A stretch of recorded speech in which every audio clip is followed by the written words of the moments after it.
Assalamualaikum warahmatullahi wabarakatuh. Puji syukur kehadirat Allah Subhanahu wa Ta'ala. Semoga kita semua selalu dalam lindungannya.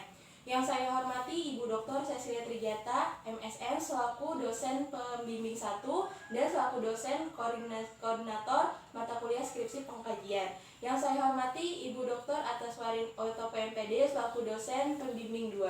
Yang saya hormati Ibu Mujiati MPD selaku dosen penguji 1 dan Ibu Ririn Despriliani SPD MPD selaku dosen penguji 2. Pada kesempatan ini saya akan mempresentasikan hasil penelitian saya yang berjudul Pengembangan Kreativitas dan Keterampilan Kerajinan Daur Ulang Limbah bagi Warga Binaan Sosial di Panti Sosial Asuhan Anak Putra Utama 1 Duren Sawit. Yang pertama adalah latar belakang.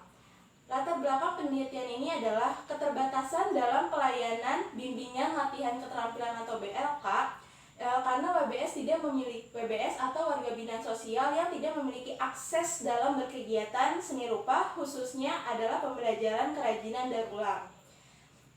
Yang BLK kerajinan daur ulang yang dilaksanakan di panti hanya terpaku pada kegiatan menjahit seperti membuat produk tas bungkus kopi pada tahun 2015. Kemudian kegiatan ini tidak berlangsung lama dan dihentikan pada akhir tahun 2016 sampai sekarang.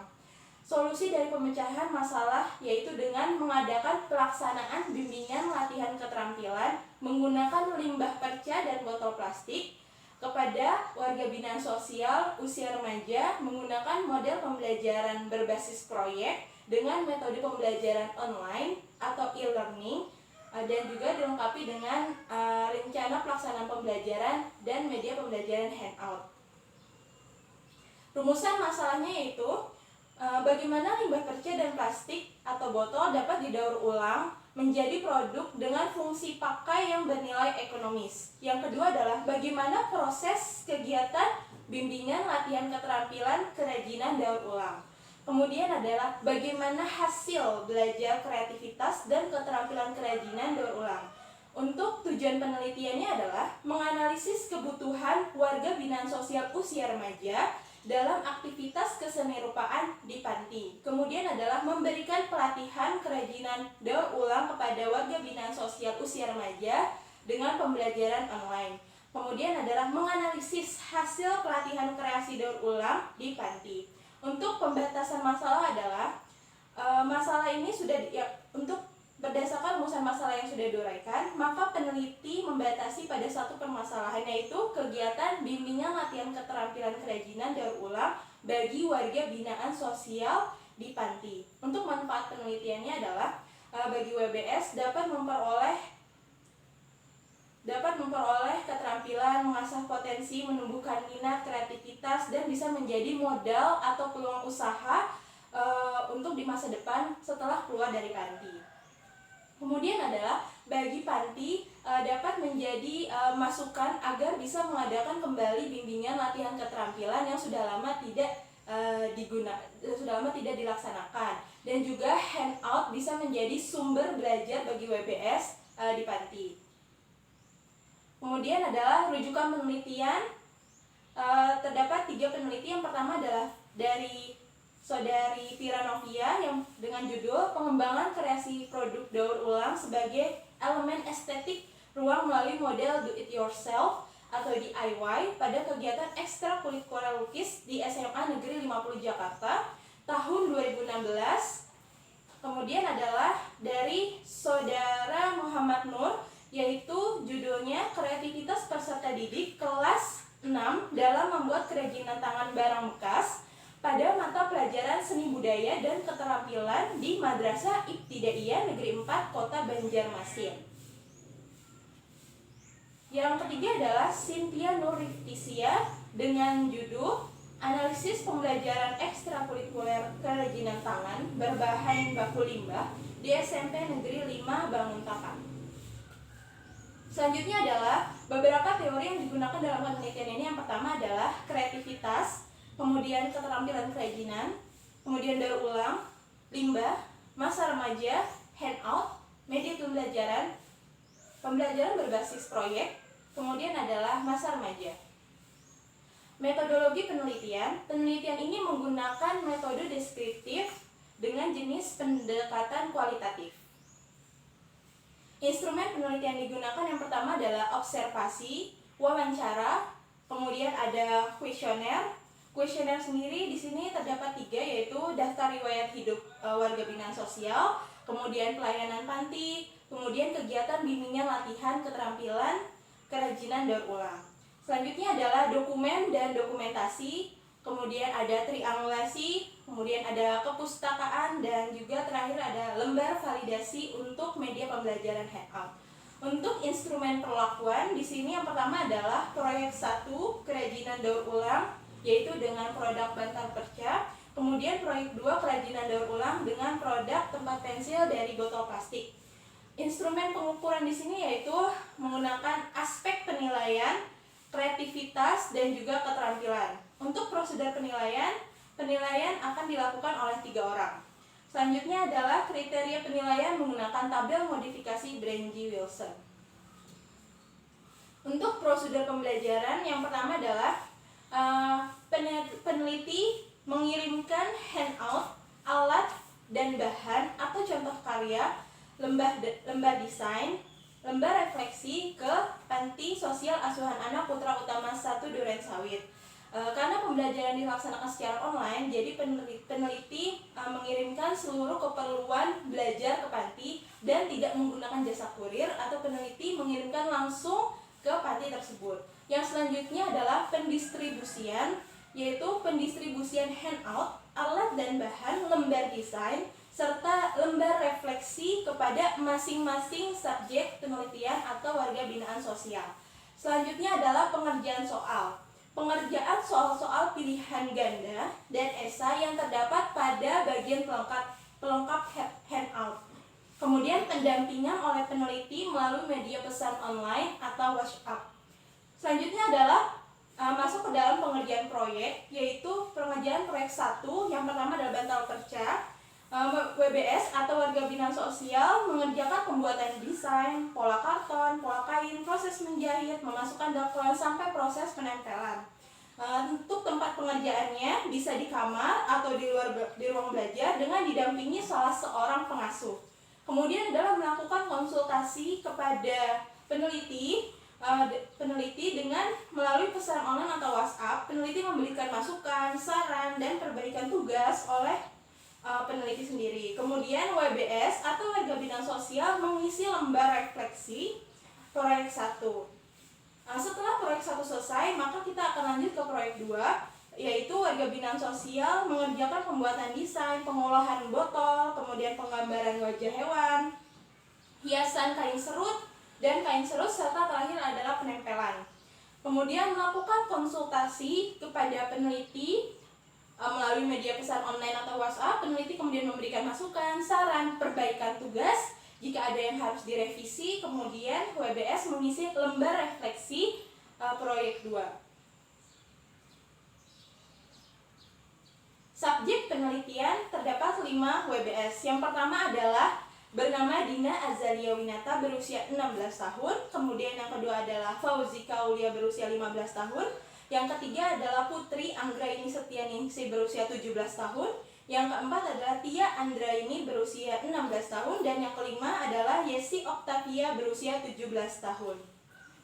Narasumber sendiri di sini adalah peneliti memberikan pertanyaan kepada 3 narasumber dengan pertanyaan yang sama. Yang pertama adalah Ibu Dr. Anda Ira Mariati MSI. Yang kedua adalah Ibu Mabro Rohmah, yang ketiga adalah Ibu Ria Juharia. Di sini Ibu Ira sebagai Satuan Pelayanan Sosial, yang kedua adalah Ibu Mabro Rohmah sebagai pekerja pelayanan tenaga sosial atau pengasuh di panti. Kemudian adalah yang terakhir Ibu Iya Juharia itu sebagai pekerja sosial penyedia bimbingan konseling.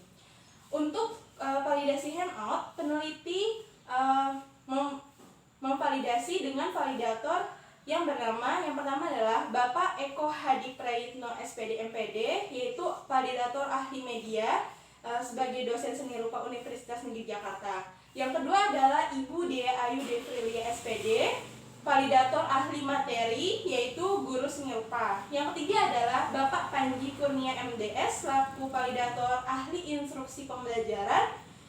sebagai dosen seni rupa Universitas Negeri Jakarta. Untuk penilai, tadi penilai sebanyak 3 orang. Yang pertama adalah saya sendiri sebagai peneliti dan juga sebagai penilai 1. Kemudian Ibu Umi Budi Rahmayanti sebagai pengamat atau pendidik seni dan sebagai penilai 2. Yang ketiga adalah Ibu Syarifah Ainun Harahap SPD sebagai guru seni rupa dan juga penilai 3. Untuk handout yang digunakan dalam penelitian ini terdiri dari 42 halaman, terbagi menjadi 3 bagian, pendahuluan, isi, dan pelengkap. Terdapat 3 proyek karya dalam handout. Yang pertama adalah bantal perca, tempat pensil botol plastik, dan cermin hias. Tetapi dalam kondisi pandemi COVID-19, hanya 2 proyek yang dapat dilaksanakan karena peneliti mengalami kesulitan dalam mengumpulkan bahan. Kemudian handout dilengkapi dengan langkah-langkah pembuatan karya dan juga dilengkapi dengan soal-soal latihan. Untuk hasil validasi handout terdiri dari 3 aspek. Yang pertama adalah kelayakan isi, kemudian kelayakan penyajian dan juga kegrafikaan. Untuk hasil dari validasi handout secara keseluruhan memperoleh nilai sebesar 90,40 atau sangat baik. Untuk hasil karya yang pertama adalah hasil karya dari WBS Dina, kemudian ini dari hasil karya Fauzika, ini Tia, kemudian yang ini adalah Yesi dan ini adalah Putri. Untuk hasil penilaiannya adalah untuk penilaian tertinggi diperoleh oleh Fauzika sebesar 80,08 atau sangat baik. Kemudian oleh Putri Anggraini Setianingsih sebesar 79,87 atau kita bulatkan 80 atau sangat baik. Kemudian adalah dari Yesi Octavia dengan nilai 79,64 atau kita bulatkan 80 dengan sangat baik. Kemudian adalah Tia Andraini dengan perolehan nilai 79,53 atau kita bulatkan 80 sangat baik. Kemudian yang terakhir adalah Dina Azalia Winata dengan perolehan nilai 78,53 atau baik. Bentuk bantal sendiri di sini adalah punya Fauzika adalah dengan penggambaran karakter sapi, kemudian punya Yesi dengan penggambaran karakter panda, Putri dengan penggambaran karakter kucing, dan Tia penggambaran karakter jerapah. Yang terakhir adalah Dina dengan penggambaran karakter hewan ikan. Tema dari pembuatan proyek 1 ini adalah hewan bebas. Jadi WBS dipersilahkan untuk mengaplikasikan karakter hewan ke dalam pola dasar bantal. Yang selanjutnya adalah proyek 2. Proyek 2 ini adalah kerajinan daur ulang berbentuk tempat pensil. Kemudian tema hewannya yaitu mamalia berkaki 4. Selanjutnya menggunakan botol plastik bekas, kain perca, dan juga kain flanel. Untuk perolehan nilai yang pertama yang tertinggi adalah diperoleh oleh Putri Anggraini Setianingsih dengan perolehan nilai 79,74 atau kita bulatkan 80 sangat baik dengan karakter hewan harimau. Yang kedua adalah Tia Andraini dengan perolehan nilai 77,99 atau 78 baik dengan karakter kucing. Yang ketiga adalah Dina Azalia Winata 77,16 atau kita 77,16 baik dengan karakter hewan singa. Yang keempat adalah Fauzika Aulia 76,93 baik atau kita bulatkan 77 dengan karakter hewan dengan hewan zebra. Kemudian adalah Yesi Octavia 76,45 dengan karakter hewan domba dengan perolehan nilai 76,45 kategori baik. Keterbatasan penelitian yaitu penyediaan alat dan bahan terkait dengan adanya social distancing karena pandemi COVID-19. Kemudian juga terkait dengan sumber atau tempat pencarian alat dan bahan tersebut. Kemudian adalah keterbatasan respon pendamping yang pasif dan kurang kooperatif. Simpulan dari hasil penelitian ini adalah yang pertama, pembuatan kerajinan daur ulang menggunakan limbah perca dan plastik menjadi produk fungsional yang memiliki nilai estetis mampu menumbuhkan kesadaran akan pentingnya menjaga kesehatan lingkungan dan lebih mencintai alam sekitar. Yang kedua adalah penggunaan model pembelajaran berbasis proyek dengan metode jarak jauh menggunakan media pembelajaran pesan online atau WhatsApp sebagai sarana diskusi kelas cukup membantu warga binaan sosial jika mengalami kesulitan belajar dalam pengerjaan karya. Kemudian mampu meningkatkan motivasi di mana warga binaan sosial akan terus diingatkan dan diarahkan oleh peneliti agar berusaha keras dalam menyelesaikan tugas dan juga pengerjaan proyek. Yang ketiga adalah penggunaan media handout sebagai panduan belajar mampu meningkatkan kemampuan dan penguasaan terhadap pemahaman materi ajar dengan evaluasi soal-soal tes formatif di akhir handout atau bagian bab pelengkap. Kemudian adalah mampu meningkatkan keterampilan kerajinan melalui pengamatan dan pemahaman proses-proses pembuatan karya yang sudah dijabarkan di dalam handout. Kemudian adalah mampu meningkatkan kolaborasi dengan kemampuan berkomunikasi dalam pembelajaran kelompok dan mengurangi ketergantungan warga binaan sosial terhadap instruktur atau peneliti. Selanjutnya adalah pengembangan materi dengan pendekatan tematik seperti tema hewan bebas dan tema hewan mamalia darat berkaki 4 yang dipilih sendiri oleh warga binaan sosial mampu meningkatkan fokus, minat, dan juga imajinasi dalam berkarya. Saran dari peneliti yaitu program pelayanan bimbingan latihan keterampilan kerajinan daur ulang seharusnya lebih digalakkan kembali oleh panti agar dapat memberikan akses bagi warga binaan sosial yang berminat terhadap kegiatan tersebut sehingga potensi mereka dapat disalurkan. Kemudian adalah dorongan dan motivasi saat ini dibutuhkan oleh orang-orang sekitar untuk memperkuat warga binaan sosial agar tidak meninggalkan atau melupakan pembelajaran kerajinan daur ulang yang dapat menghasilkan produk-produk bernilai guna untuk kehidupan sehari-hari, ekonomis, dan memiliki nilai estetis. Sekian presentasi dari saya, kurang lebihnya mohon maaf. Wassalamualaikum warahmatullahi wabarakatuh.